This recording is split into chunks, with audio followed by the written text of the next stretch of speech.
Hey folks, walk with me. We talk a lot in this country about how overburdened people are, how just absolutely run ragged they are, right? They call it the rat race. And I think what doesn't get enough attention, maybe gets talked about a little bit, but if so, not nearly enough, are not just ways in which we have really set up tremendously bureaucratic systems for many, if not most things, but more importantly so, how people can decouple themselves from those things. So I remember reading a book, The Nordic Theory of Everything. This is about a woman who grew up in Finland, and she ultimately moved to the US for a period of time, and she speaks a lot in that book about how complicated things are in the US versus Finland. And one of the things that stands out to me is not one of the most obvious things, but I think it actually serves to prove the point better. She talks about trying to get cable, like television cable, in her apartment in New York City, and how there was this elaborate payment scheme, right, by which they do that thing where they offer you a rate for a year or 2 years or something, and then the rate becomes something else, and they can't really tell you what the rate becomes, and because it's dependent on all of these other things, and but you can keep the promotional rate if after 2 years you remember to X, Y, or Z. And she was just like, this would never happen in Finland. This is how it's done there. It's do this, do that, it's over. And I think ultimately she gave up trying to get it because it was such a crazed mess. And that's just getting service for the television. If you think about things that are thankfully more in the public eye and getting a lot of attention these days, health insurance, right? Why it's such an elaborate mess to get health insurance, to get it, to understand it, to utilize it, to get productivity from it, right? To get them to pay what they're supposed to pay. And not only that, but then the fact that it is coupled mostly to employers. And so this has to then factor into your job search, and it has to play a large role in the job that you choose. And we all know we spend probably at least half of our time at work, thinking about work, doing work.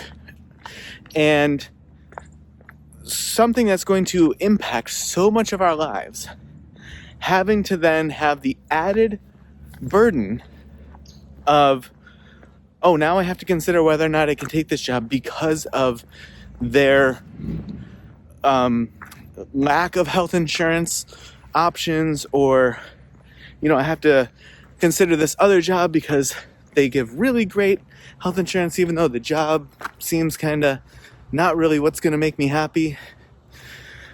That's just unnecessary complexity on top of a thing that's already unnecessarily complex. I spoke recently in a video about the tax code in the US and how convoluted and unnecessarily so that it is.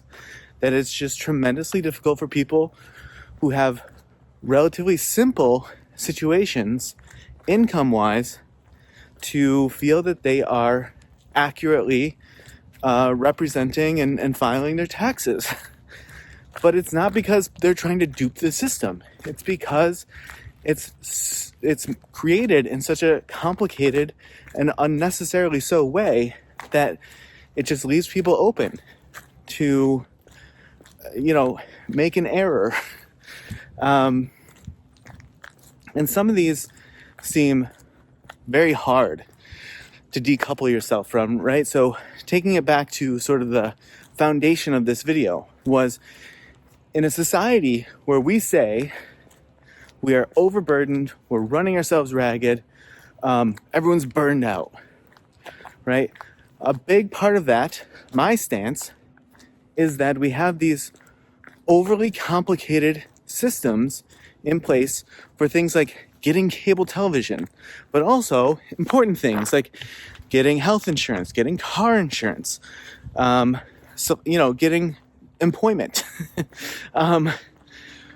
and housing. I mean, think of another one. We're walking by a bunch of houses here, right? Housing. How complicated and unnecessarily so it is to be able to attain shelter. So, we talk about how burdened society is. And I think that a big part of it is because we are just layered upon layered upon layered with all of these unnecessarily complex systems that don't have to be so. And unless you think that there's some way that you can change that, which hopefully at some point that's the case, right?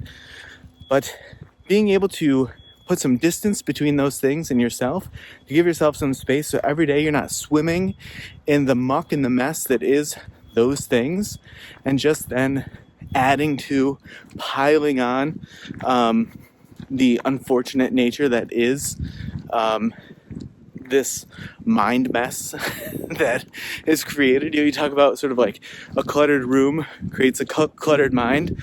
Well, a cluttered bureaucratic mess of systems creates a cluttered society, right? And a mess of a society.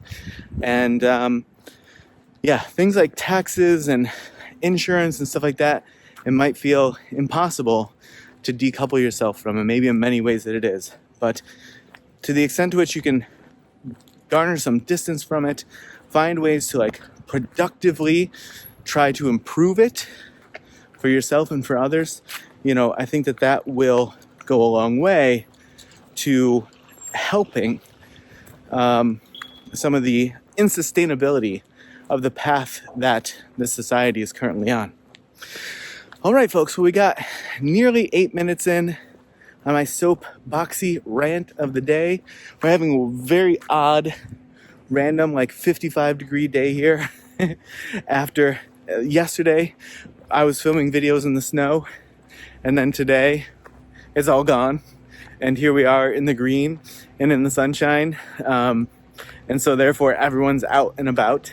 And so it's nice to get out in the sunshine for the days that are left. I think we're going to have a lot of snowy videos here in the New England area over this winter. But I'm looking forward to that because I think people really, really enjoy those for whatever reason.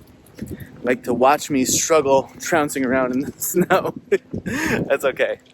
All right, folks. Well, thanks a bunch for watching this far. And as always, I will see you in the next video.